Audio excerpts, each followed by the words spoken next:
Welcome to Throwaways Podcast. I'm here with Jack, and now we got some cameras in the building. We're not always going to be in the living room, but here we are now. Baby steps, as it's been since the beginning. One thing at a time, phase in the cameras, and then once we get comfortable with this, maybe we phase in some different environments. We'll keep you guys guessing on that, but yeah, feels good to be stepping the game up. Yeah, and also just a little intimate glimpse into our lives. And literally, like, I feel like whenever the cameras go off, like, this is kind of where we sit. I mean, yeah, this is actually my spot, and that's actually your spot. We talked about, like, this podcast is basically just us throwing on mics and a camera of what we do in our daily lives. This is, like, literally what it is. Yeah, like, I'm right. right here, and now I'm just wearing a headset and talking into a microphone. Like, even more so than all the previous episodes where we were in my room. Like, we were on the couch, just shooting the shit, throwing some mics, and boom, we have a podcast. Yeah, it does feel a little weird to have cameras set up in our living room, but yeah, I mean, this is my first time using a ring light, so I'm. You're a TikToker, dude. Not yet. Not yet, but I certainly feel like a 12-year-old. Yeah, no, I believe it. We also have, first of all, thanks everyone for being here. If you're watching, thanks for watching. If you're listening, thanks for listening. We do have a thing or two we wanted to cover before we actually get into the podcast. In terms of our structure and how we're going to be doing things from here on out, that's it. We're going to have some more structure. So I'm just going to tell you guys a little bit about how that's going to be. We are going to do an intro. We're going to bullshit. And we're still going to have fun, kind of like we were just doing, and we'll continue to do for the next few minutes. But also, our first segment from here on out is always going to be a subject that everyone can relate to, not anything in specific. Like today we're talking about live golfers, for example, and how they're all going to be able to play in the majors this year. But we're going to do a big sports story that the average fan of any sport has probably heard of, and then we are going to kind of view that in the lens of business students, because that's what we are. We are sports business students. So that's the goal here, is to kind of just look at it from that lens and offer you guys some insight that, about a situation you've probably heard of, but you haven't delved that deep into. So that's kind of why we're here, is because we literally in our day-to-day lives study that stuff every day, and we think we have some valuable insight, and we think you guys will also think that. So that's going to be the first segment from here on out. And then from there on, it's pretty much just fun and games. We're gonna keep doing the drafts because we like to do those. We hope you guys do too. We hope you guys like listening to them. We have a good one for you guys today. It's gonna be pump up songs, which we'll get into here after we talk about some live golfers. And then to close it out, we have something interesting too, as like a closing segment that I think we'll probably just go over whenever we get to that point in the podcast. But that's kind of how it's going to be from here on out. Also, we're not going to be in the living room very often. We have the good fortune of having a gazebo in the backyard, and I think we're going to film some podcasts from there. And thanks to the San Diego weather, we will be able to do that very often. But today is one of the, what do you think, 15 days a year in San Diego? I don't know, man. I think we've already had at least 15 so far this year, and we're only in February. Honestly, so I was hopefully it's just front-loading all the rain. We get it all out. I mean, it's pretty much raining every day through, like, next Wednesday, outside of, like, a couple. So I don't know if we'll get an outdoor episode next week, maybe next Thursday. But, yeah, hopefully this will pass soon, and then we do get that marketable weather that we were promised, but not so much delivered yet. We were promised so much. We were promised a lot. But to be fair, honestly, like, I think we walked out here in like mid-November or like early December and looked at each other like, oh my God, because it was like the first time it had rained like since we had been here. Like it took like 3 or 4 months for us to see like a drop of rain. Yeah, well, that's what I'm used to coming from LA. Like LA and San Diego have a lot of overlap, and it was always perfect in LA. I've never had a winter like this in Southern California, and now winter. Yeah, I mean, I'm always on like a boat or at the beach, and I am like Snapchatting my friends in New York or sending them pictures. They're freezing their ass off in the middle of January, and I'm like, I'm crushing beers, playing volleyball on the beach right now, or I'm like, I don't know, playing intramurals, and they're pretty much not. They're spending as little time outside as possible. So hopefully we get some of that because I'm ready to get some sun. I am pale as a motherfucking ghost. Yeah, the sun's not gonna change that for you, brother. I'm ready to get some nice burns, so I feel like I'm getting tan. There you go. Yeah, I was talking to my buddy in Chicago, and I was kind of complaining about the weather, just like we just were, and he was just like, "Bro, shut the fuck up." He's like, "I don't want to hear it from you." Yeah. I'm I'm not complaining about it. I'm merely talking about what's happening. Yeah.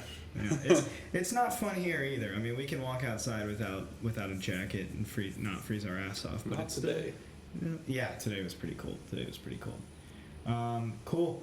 All right. Well, that's pretty much it for the intro. Actually, I did want to say something. The reason I linked you that article, there's an article, and the title of it was "Orioles Not Worried About Low Payroll," which I kind of found. I just thought it was a funny name for an article. It's like, oh, really? You're not worried about, like, I'm just imagining the GM coming out and being like, guys, it's okay. We're not worried about not paying any money for players. Meanwhile, they suck, and they always have sucked. It's like, oh, you're not worried. Okay, that's good to know too. Yeah, it's almost like they're doing a trust the process, Sam Presti type rebuild, and then halfway through, they're like, fuck it. You know, Yeah. we'll just keep selling tickets, and But don't worry. whatever happens. Hey, we made the fence farther, so focus on that. Don't focus on the fact that we're going 59 and 103 again. Yeah. I also saw in that same article he listed his priorities as number 1, getting concerts to Camden Yards. Number 2, their relationship with the cities, and number 3, the team and the on-field product, which for a professional baseball team seems Pretty low. maybe backwards. I don't know. I'm not John Angelos, the CEO, but interesting way to prioritize his responsibilities. Again, maybe they don't care about winning 50, 60 games, but hey, we booked Katy Perry. Yeah, and honestly, like, I think as a fan of the team, I would rather you lie to me. Like, I'd rather you say you were doing everything you can and not be doing everything you can than just being told straight up, oh yeah, no, winning's like our third priority behind Katy Perry. Yeah, Like, yeah. Just at least pretend. At least pretend. Like, Dan Snyder does me the courtesy of pretending like he cares about the Commanders. Unfortunately, I'm intimately familiar with this situation, as Dick Monfort so eloquently put a couple weeks ago. I think we can play 500 baseball this year. Dick Monfort is the president of the Colorado Rockies. The owner. The owner of the Colorado Rockies. Owner, president, dictator. Always a great thing when they come out and say, I think we can play 500 baseball. Yeah, that's really inspiring. Really makes me want to buy a jersey and fly out to Denver and catch a homestand. Don't worry, guys. Don't worry. We're not worried. You shouldn't be either. Yeah, that's fucking ridiculous. Baseball has a problem, I think, with we were actually talking about it today in class, but with the payroll stuff, I think the MLB is probably going to start stepping in and trying to stop these teams like the Mets and the Padres that are paying so much because they don't want them ending up tanking. Yeah, it's interesting because there's no salary cap. There's the luxury tax, but would they ever enforce a salary cap type situation? We talked about in class. We had the former Padres CFO in class today talking about her experience, and that was really interesting to hear her perspective, especially on how the Padres current owner Peter Seidler, I think. One of them. He's, I guess, my boss now, so I Congrats. Probably should know his name. Mr. Padre guy is spending just recklessly, and the other owners are getting mad because they're way over the limit. They were already over the limit, and then they went out and signed Xander Bogaerts to this massive, I think like $600 or $700 million plus deal, in addition to having Juan Soto, Manny Machado, Tatis, Darvish, just an absolutely stacked roster, and they're spending out the butthole, and other owners are getting mad because they don't want to or can't keep up, and it's causing some friction with Peter Seidler, who was a previously well-liked owner and is kind of tarnishing his reputation among the others for, I mean, I don't know, like, what do they expect him to do? If he wants to spend money within the framework of how it's currently set up, then more power to him. I have zero problem with a baseball owner trying to win baseball games. That's been the formula since the game was started. I mean, that's how the Yankees have won all of their rings. Like, the Moneyball story is cute, and it can get a team to the playoffs, but it has proven, at least thus far, that it's not a sustainable long-term model like spending money is. That's unfortunate, because I do like parity, and I do like the smaller market teams being able to compete on a, I mean, annually you'll get one team that has a surprise season, a breakout player, but over and over it's those big spending teams that consistently are contenders, like the Dodgers, now the Padres, the Yankees, the Red Sox are always going to be right there, at least more often than not. And for the other teams, it seems like it's more a flash in the pan, 1 or 2 year window before it closes, and you have to start rebuilding through the draft. And it's one of those dream seasons when you have a bunch of young players kind of all peaking at the same time before you have to sign them to extensions, and they inevitably go to other teams. Yeah. And to be fair, though, I mean, I agree with the point about, like, it is nice to have parity, and it does kind of stink when it's just always the Yankees and the Red Sox and all these teams. But honestly, I just don't, like, you just give it some time, and a big boy comes in and starts spending money. Like, that's what happened with the Braves. Like, we were always bottom third, and then Liberty Media bought them, and they're not afraid to spend money. Now I think we have, like, a top 5, top 7 payroll, something like that. And, like, obviously Alex Anthopoulos has done a great job. We could talk all day about the young guys that he's signed to these 10-year contracts for like 4 bags of peanuts. It's great, but I just think there are people out there who would come in and spend the money, and it doesn't have to be like dependent on the market. I don't think. Obviously, having a big market helps, but yeah, I don't know. What type of legal recourse is there for Manfred to establish a net worth floor for MLB owners and set it at like $5 billion? Yeah. So you just have guys that are just I mean, that would be so unsustainable, and there'd be bidding wars, and salaries would absolutely balloon. We'd see guys getting paid, I don't know, probably $75, maybe even $100 million a year. But I would really like, someone to buy the Rockies, like if Jeff Bezos wanted to move to Denver, buy the Rockies, or a payroll floor. Like you have to pay your 25-man roster $100 million. That's a better idea, and that's, I think, more like legislatable, and you basically just say, hey, this is the floor. If you can't meet this, like, we're gonna explore options to sell the team. Yeah, no, I think that'd be cool. Like, you guys got this sports biz talk that wasn't even supposed to happen, so you guys should feel awfully lucky. We just went off on a tangent, but you want to talk about some golf? Yeah. So this is what we were planning on really getting into. Or not really getting into it, just talking a little bit about it in a way that maybe you haven't heard, and it's not as mainstream.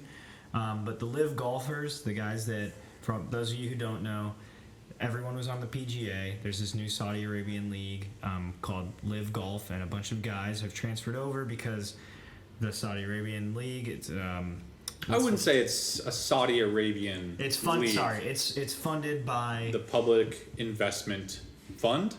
Trust?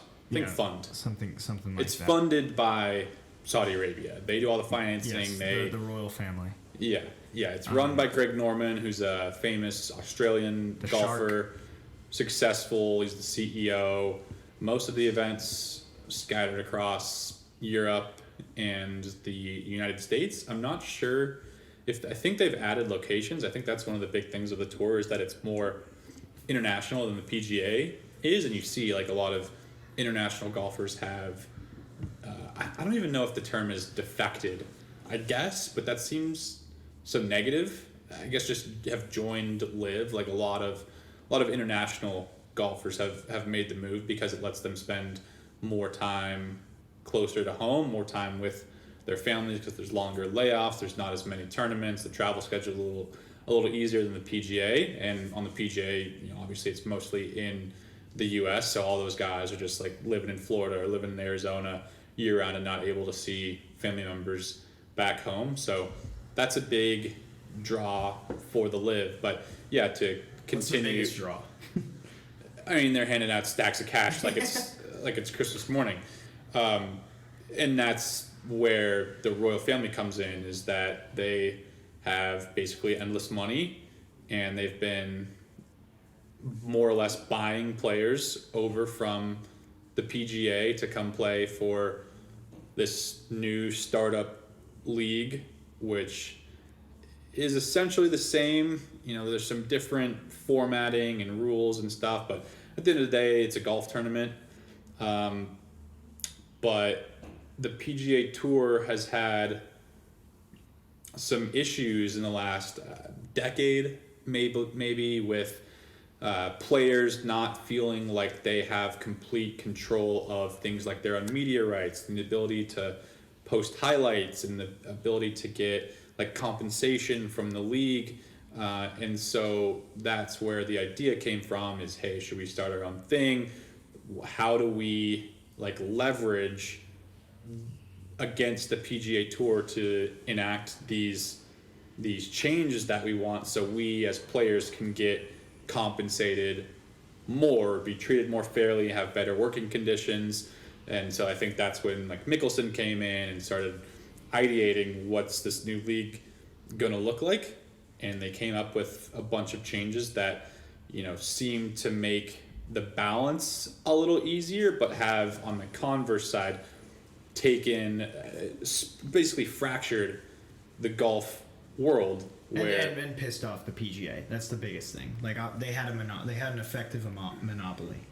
Yeah, and they've pissed off the PGA. However, Liv has already been successful in getting the PGA to change some of the things that a lot of the like initial people who are complaining were complaining about. Things like having more control over social media highlights and the compensation and the benefits afforded to people on the PGA Tour, which, like you said, because they had a monopoly, they didn't really have to offer. They had no choice but to do that because of this alternative league that was exactly, take everybody. And the thing for me is the PGA was able to make those changes so quickly that it's like maybe they did have a bunch of money that they were just holding on to and could have been paying the players, but didn't. And in that, I think it shows that a lot of the guys who left for Liv were justified,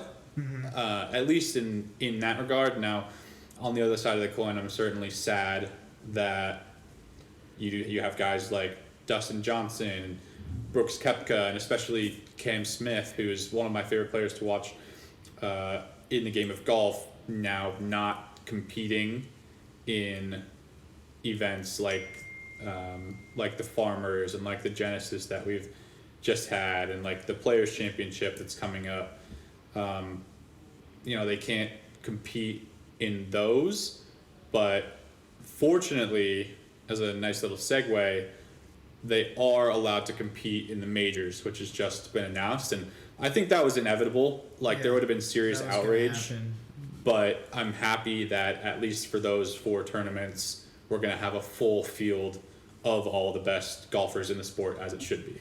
Yeah, no, I agree. And it was pretty inevitable because the majors are independent of the PGA. Like they call the shots, and I think there was going to be a lawsuit, and I don't think that it was going to hold up very well for the PGA if the players were not able to do this. But I'm happy that they were able to. For me, there's 2 big things here in terms of like the arguments for Live Golf and against Live Golf. And my big thing that I think pissed a lot of people off about Live, there's one big thing that pissed a lot of people off about Live. There's one big thing that pissed a lot of people off about the PGA. Live, it's pretty self-explanatory. Like these guys are being funded by the Saudi Arabian investment fund that they're not too happy when it comes to their treatment of like the human rights violation stuff in Saudi Arabia and the type of stuff that's endorsed by the royal family and this type of stuff that they've been committing for a really long time. Obviously, that made it very easy for people like and the PGA to kind of grandstand and be like, look at what these golfers are doing for money, essentially, going to like such an unnoble,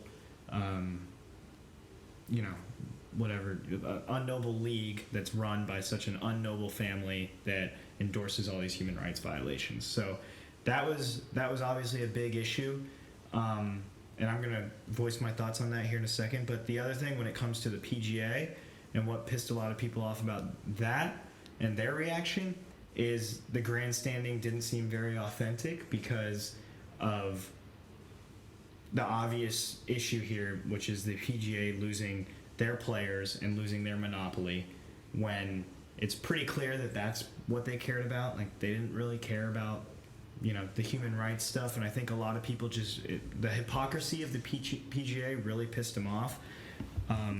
This is a Reddit post, but it is a quote from Greg Norman, who's the head of Live Golf, the president. The PGA Tour has about 27 sponsors, I think, who do $40+ billion worth of business on an annual basis in Saudi Arabia. Why doesn't the PGA Tour call the CEO of those organizations and say, I'm sorry, we can't do business with you because you're doing business with Saudi Arabia? And if all that is true, which I'm pretty sure it is, then the guy has a point. Like, why is Live Golf taking all this heat and all these golfers that are leaving taking all this heat when the PGA is kind of doing the same thing that they're grandstanding against? So I think those are the basis of the two arguments. And then, of course, I think the more noble argument is where I think we've talked about both of our dads sit, and that's just that the PGA is this sacred entity that needs to be respected and taken care of. And it is cool to see guys like Rory and Tiger come out and talk about the PGA like that. But at the same time, I kind of sided with the golfers that were leaving because I think they should be allowed to do that, and I don't think they should be. I don't think anything should be held against them for that, because at the end of the day, I feel like everyone has a number, and those guys are just offered their number.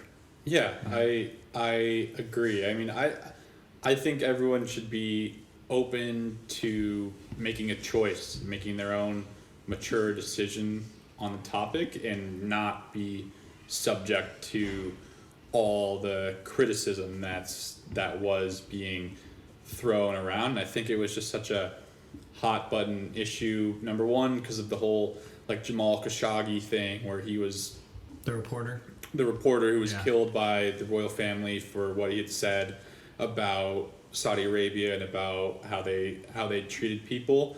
I think that was still at the forefront of people's minds, a very public, basically, execution of this respected journalist.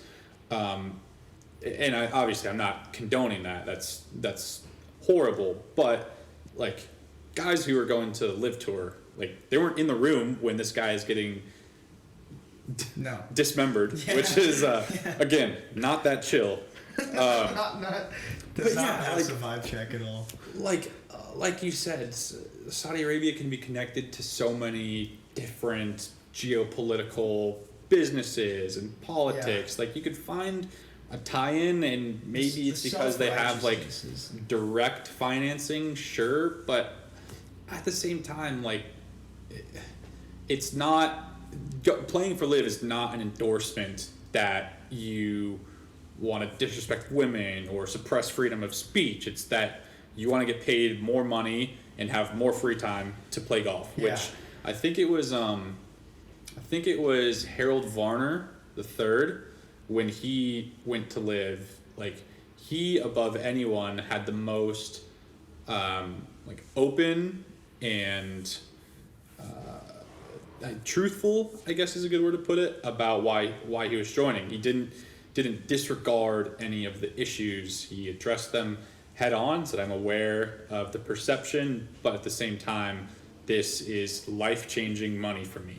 And it's that's all everyone should want to hear. Yeah. It's this guy he's probably, I think he's in his late 20s, maybe early 30s, has a family, has kids, and this money that he's getting paid to play golf has the ability to establish basically generational wealth for this guy and pay him more than he would have made on the PGA, provide for a young family, like I have no qualms about that. Yeah, and I think I agree. I think the self-righteousness about people going is kind of what pissed off the whole other side. But I will say, I think the way that most of the golfers, other than this guy, I don't even know who you're talking about, but other than that guy, a lot of these guys could have handled their exit a lot better than they did. Like, I remember Koepka, like on a Friday, they asked him a question about LIV, and he was just like, "Look, man, I just want to talk about golf. Like, I'm honestly getting kind of sick of talking about it. Like, I'm here at it was before the British Open or during the British Open. He's like,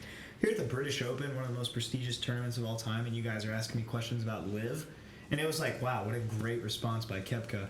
And then Sunday, Koepka's gone. He's on his way to LIV. So, like, I think a lot of these guys could have went about it better.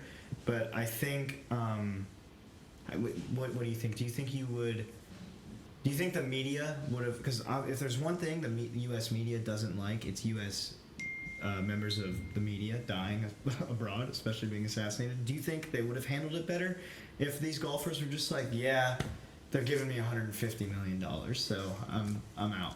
No, because... Yeah. I would have respected I mean, yeah, so would I. And maybe the perception would have been a little different, but at the end of the day, like, this is creating division like within something that's been like a pillar of the golf world and golf community, and people, I think especially in the older generation, have this ideological way of thinking about how things should be and sticking with the status quo, and why would you break something, or why would you try and fix something that's not broken? But my response to that is, well, what if it was broken? Yeah. Like, or not broken, but what if it needed change because the way, like, modern media and TV contracts and marketability and all these things that are now a much bigger piece of an athlete portfolio, especially in a game like golf, where these guys are basically contractors and not really part of a team that holds a lot of those rights. There's so much more money involved now that they need to be able to either renegotiate some of these rights agreements or figure out how to get a bigger piece of the pie and figure out how to make the PGA help them with that. And it seems like that's really not something that the PGA was interested in prior to this whole like LIV revolution. Yeah. And thankfully for the game of golf, that's been accelerated, but at the cost of splintering into these different factions. Well, I agree, but I think we should move on here soon. But I will say I think it's a good thing though overall, because these two are going to be forced to collaborate. Like LIV and PGA are going to have to coexist, and I think whenever LIV is offering these opportunities and the PGA has the resources, but maybe they're using them, maybe they're not, I think only the golfers win. Yeah. When there's just more competition. Like we were talking about competition today in sports econ.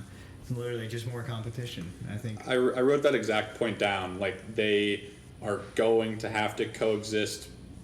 Right now, I don't get why people think that they can't figure out what model works best. Inevitably, it's going to be some sort of hybrid. Like there's certainly things that LIV is doing better or more interestingly right now that can be incorporated into the PGA, and then obviously the PGA's been around for so long. They know how to put on these big events and market themselves and go about the broadcasts and make it entertaining and informative, yet make sure golf is at the forefront. In my opinion, like inevitably LIV is going to no longer exist at some point, whether it's around for 2 years or 5 years or 10 years, I'm not sure. But I don't see a world in which both tours exist long term, similar to the XFL NBA or and ABA. Yeah, exactly. Like it's all gonna come to a head and fold into each other, and maybe the LIV lasts longer because they do have the Saudi backing with money, basically unlimited money. But we've seen this story play out many times where an upstart league comes along, does things differently, maybe poaches some players until big brothers, like, okay, we see what they're doing that people are receiving well. Why don't we incorporate that? And then it kills the other league's competitive advantage in their like little niche aspect that made them popular in the first place. And then it just ends up getting folded back into the bigger entity. That's what I think will happen. I think I could see that happening too. I'm just curious to see how long these two, and like how it's gonna happen, like these two coexisting. What's your number?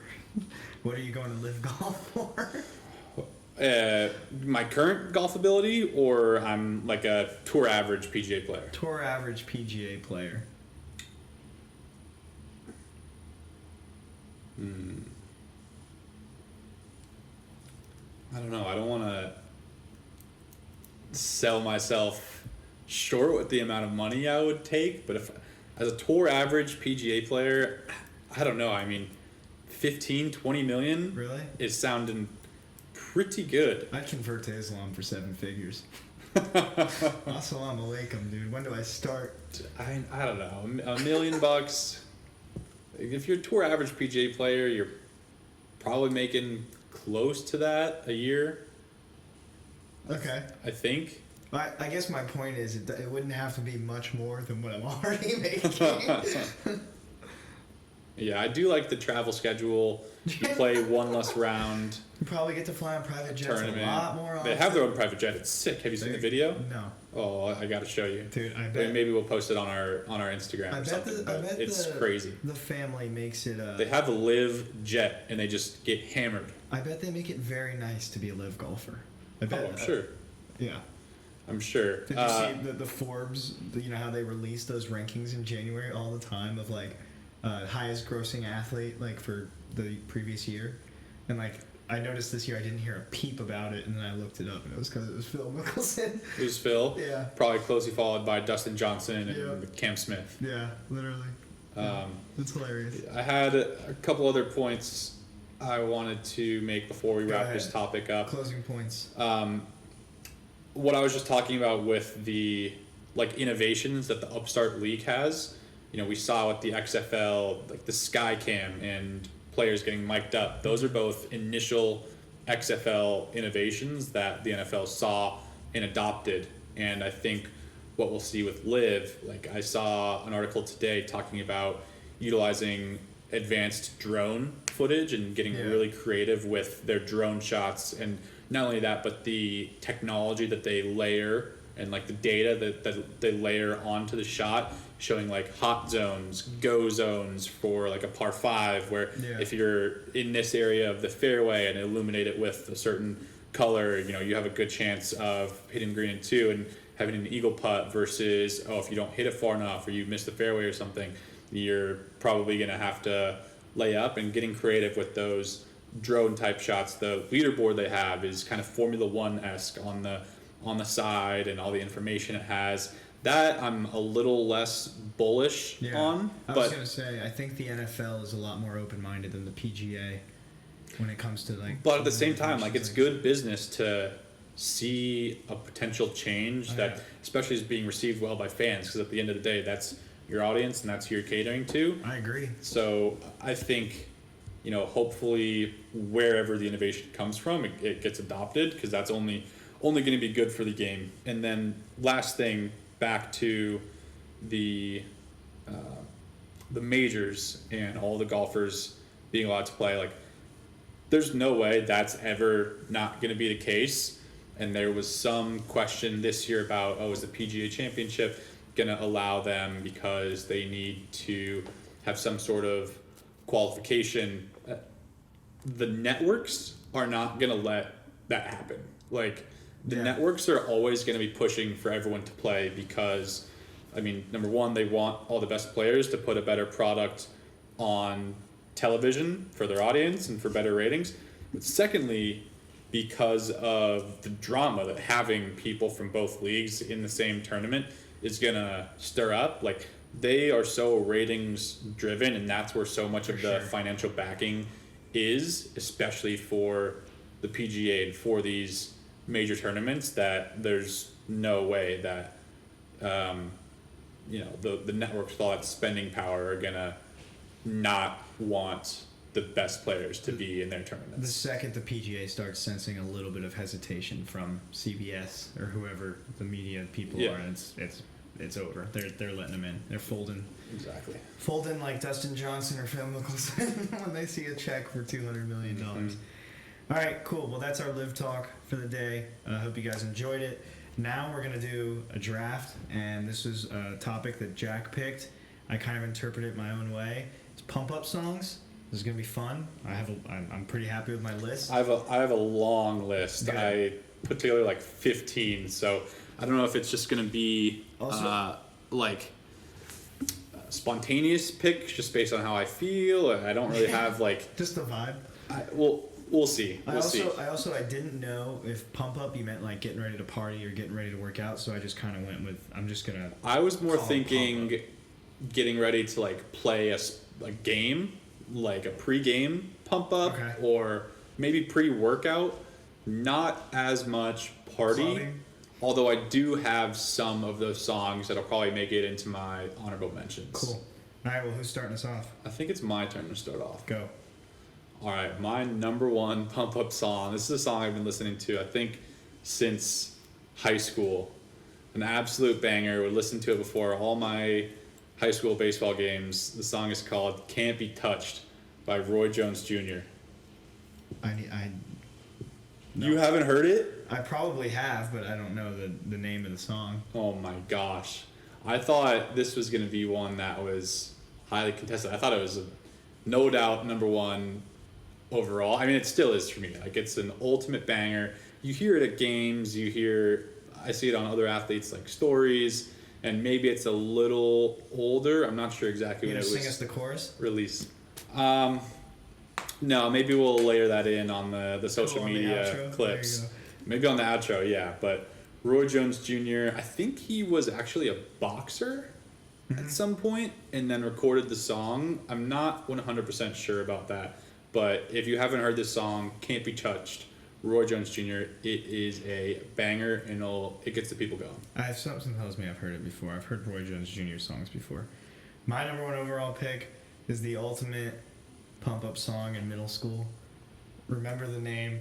Fort Minor. Fort Minor. Shout out JJ Watt. Yep. 10% luck, 20% skill, 15% concentrated power of will. The amount of times I listened to that before a 6th grade wrestling match, knowing I was going to get pinned in 15 seconds, was countless. And the little violin intro. It might as well have been our like wrestling team's like number one song, and yeah, like I said, just like those memes of like the guy sitting in the corner after his girlfriend broke up with him. That was me in 6th grade listening to this song right before I went and got my ass kicked. So that's a good one. I think everyone like our age listened to that song at some point to get amped, whether it was before a test or a game or a party or something. That's a classic.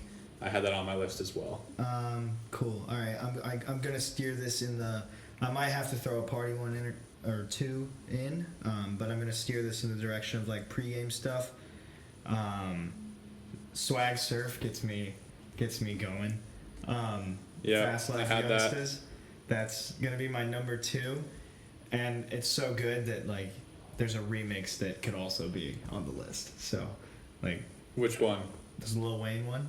I have a song. It's the Swag Surfing vocals, but to some I think it just got made on YouTube by some like no name person. I've played it for you, and we both wrapped all of Swag Surfing to this like kind of ethereal, like really sick beat.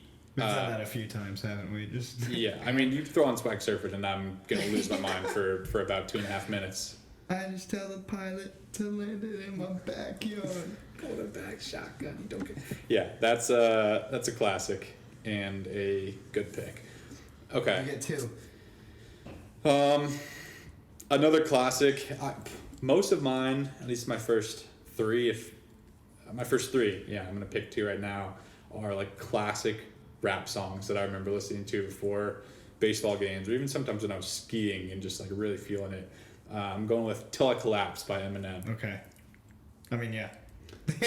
I don't even know like what to say. Like just from the very beginning of that song, and then as soon as he comes in with the first lyric, it's just like, man, this man's snapping right now. Yep. And just Eminem's like hard, biting, like kind of angry vocals. It makes you it made me want to play like football and murder someone coming over the middle. I literally looked up top 100 pump up songs, just like looked at whatever list I could for some ideas, and this was number one. So like, this is the number one out of 100. It doesn't surprise me, and I mean maybe kind of an obvious pick, but at the same time, it's obvious for a reason. Yeah, absolutely. Because it slaps. And then my third pick is gonna be "Boom" by POD.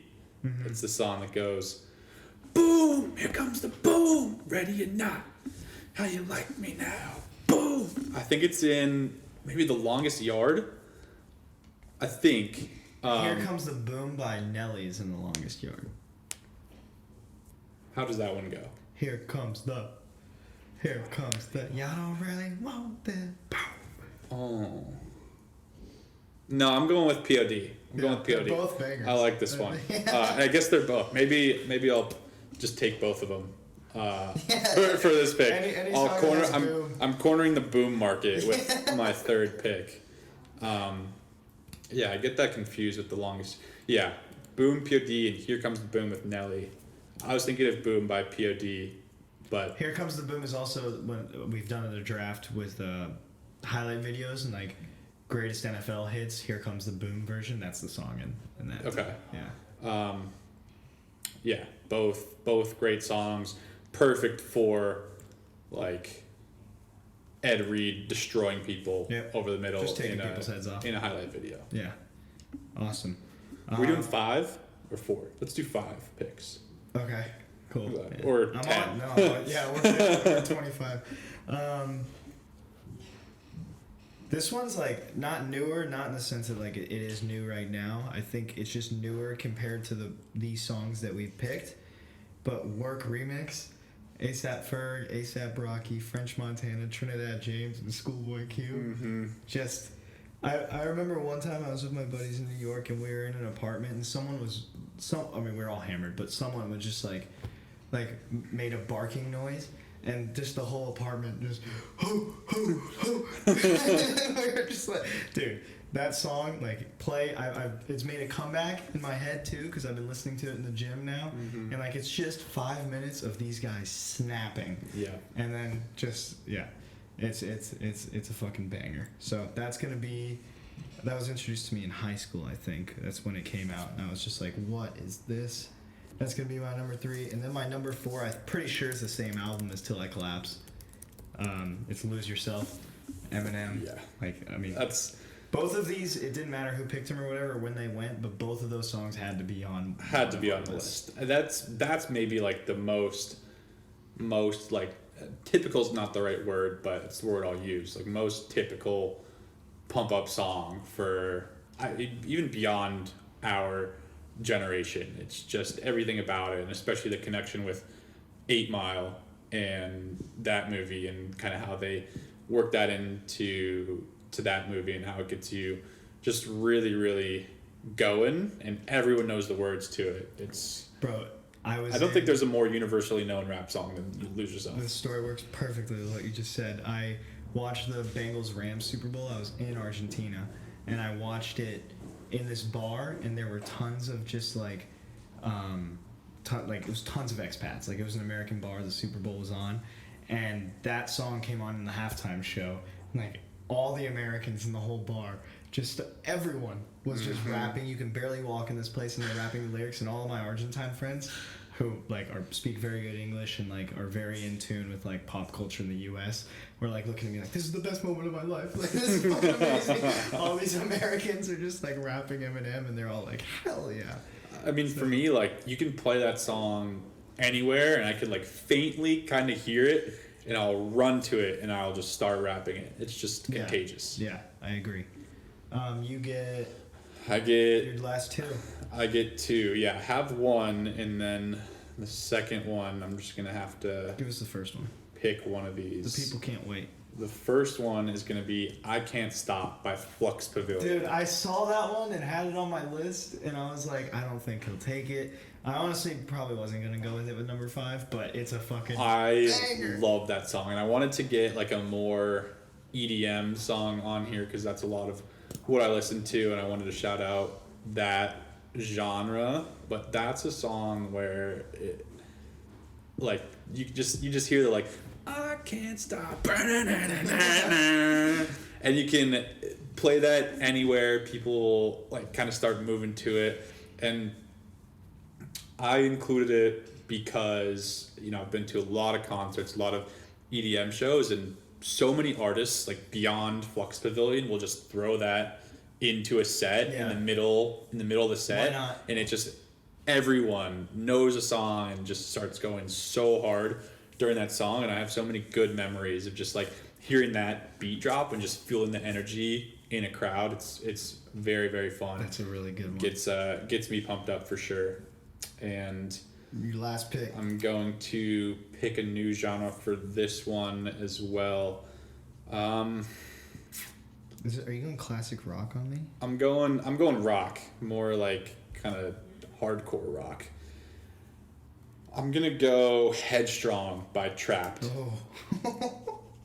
Yep, that's a good one. I think I first heard this song on like a PS2 game that was, I forget what it was called, but you could ride like ATVs and dirt bikes. It was actually a really fun game, and I remember being like 10 years old, hearing this song, trying to do a quadruple backflip on an ATV. Like, what is this? This is making me feel something.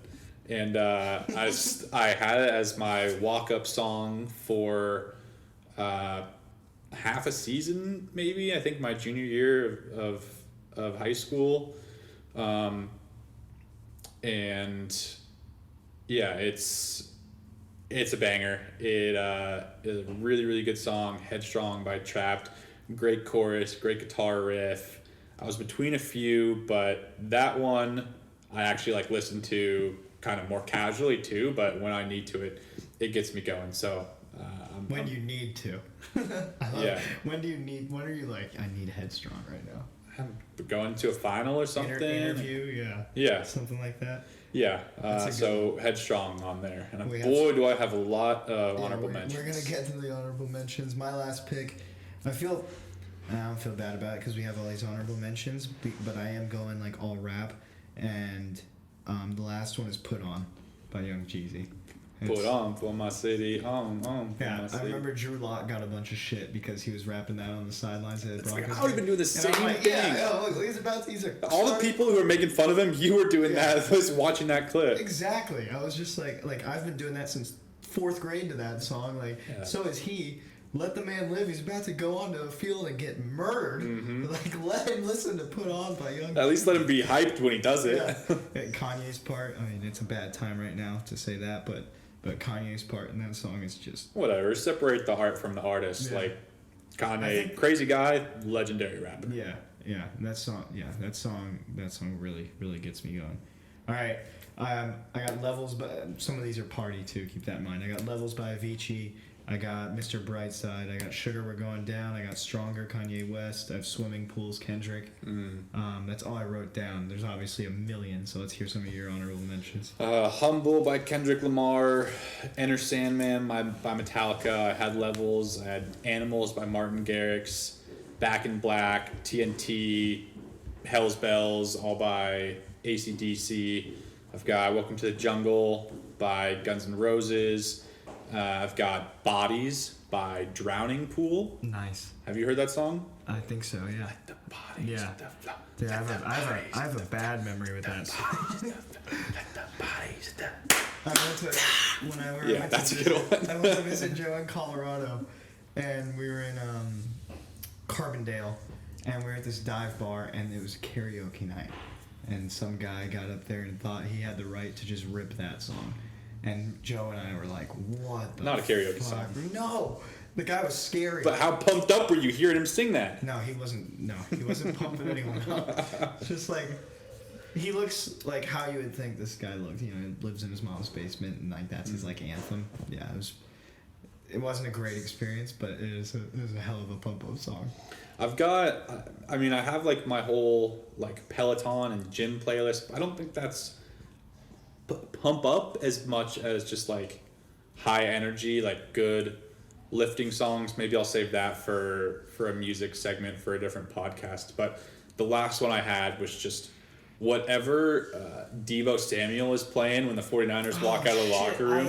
I thought about that earlier today to have that on. It's usually like a Kodak Black's just absolute banger. They've played a few, but it has to be played by Devo Samuel with a boombox on his shoulder. Why am I blanking on this? It is a Kodak. Or Trent Williams.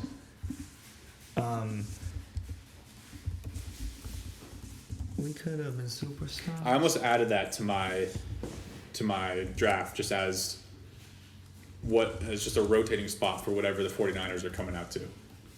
It's always that one. Because those clips are hard. Super Gremlin. There we go. Super Gremlin. Yeah, me and my buddy in New York were talking about that'd be a sick Halloween costume. Like have one guy just walk around with a boombox and then someone in a Devo jersey and someone in a Trent Williams jersey. That would be walking sick. Around New York with and yeah, he was the same friend was just like, dude, like pay me $8 an hour. Like I just want to be the guy with the boombox. Yeah. Please. I'll walk around with the boombox only playing that song on repeat all night. Yeah, and if you haven't seen this video, you need to YouTube right now. Devo Samuel, Trent Williams, Super Gremlin, and watch the Niners come out to play the Rams to that song. Yeah. It's unfortunate they lost, but yeah. Hey, that clip lives forever. Cool. Let's hit the last. That was a good draft. Let's hit the last segment. Okay. Cool. So what we're planning on doing with this, we're gonna get out of here in a hurry this time because we're kind of running high on time. But it's gonna be touchdown, third down, and pick six, and it's basically just rose, thorn, bud of the week. So I'll let you start. You start. Okay. My rose, I'm happy about our econ quiz that we had today, and I'm excited. Actually, no, I'm changing that completely. Like, fuck the econ quiz. I'm happy that we got these cameras going and that we're releasing a video pod. My bud, something I'm excited about is we got a Vegas trip coming up, which is going to be really fun. First weekend of March Madness. Maybe you'll get a podcast from there. And then my thorn, something that could be better is. I was gonna say it's not really a thorn, but it's totally a thorn. Like I'm not drinking beer until we go to Vegas, and it's been 9 days, and I could really use a beer. Well, I'll make sure to get real up close in your face after we hop off this podcast because I'm gonna crush one. Yeah, why don't you start, and I'll just go grab a beer for you right now. Yeah, that's a good idea. Okay, so my rose, something I'm happy about this week. Started a new job, working as the event crew for the Padres. So I had my first day, have orientation coming up as the season gets closer. So we'll be working about half the home games, helping to set up, facilitate some of the in-game programming and events for the Padres. So will be a really cool way to be around. My favorite sports setting is baseball games and being in person at baseball games. So that'll be really cool. Bud had an interview, final round interview today with Wasserman. So excited about that. That's an area I can see myself in long term. Had a cool interview. Had to present a case to them on the 2023 Women's World Cup. So it was really interesting to do that. Fun to present it. Took me back to my old tech sales days. And thorn, dude, my foot hurts again. This is the second time it's happened. Second time this week, and then second time like overall. A couple years ago, I woke up one morning, got out of my bed, and basically just had a broken foot. It wasn't diagnosed as broken, but pretty much broken foot. I couldn't walk, had to wear a boot for 3 weeks. I went to the doctor multiple times, never got diagnosed with what it was, and it's not that bad, but I've been like limping this week, and I either sleepwalk and just like kick my bed frame in the middle of the night, or like Ryan's coming down with a little hammer and banging on my foot or something. But yeah, I've been having some foot pain So maybe you have something like maybe there's something in there. Maybe I have like Greg Oden disease. Monsters under your bed, or Greg Oden disease. Someone give that guy a break. Who was that? I think he's actually doing well. I think he's like director of player operations for like Butler or something. Yeah, I was watching it was some video where some like old lady walked up to him and was like, "Are you a basketball player?" And he's like, "I used to be." And she was like, "Oh," and like he walks away and like it zooms in. There's sad music and everything. And he's like, "I used to be." God, what a beast he could have been. Could have been. Yeah, that's funny. All right, cool. Well, thank you for joining us, everybody. If you're watching this, you're probably on YouTube, so subscribe, like, share it with your girlfriend, your boyfriend, your mom, your dad, your grandma, your one night stand. Thanks everyone for sticking around with us. Hope you enjoyed it, and we will see you next week. Peace.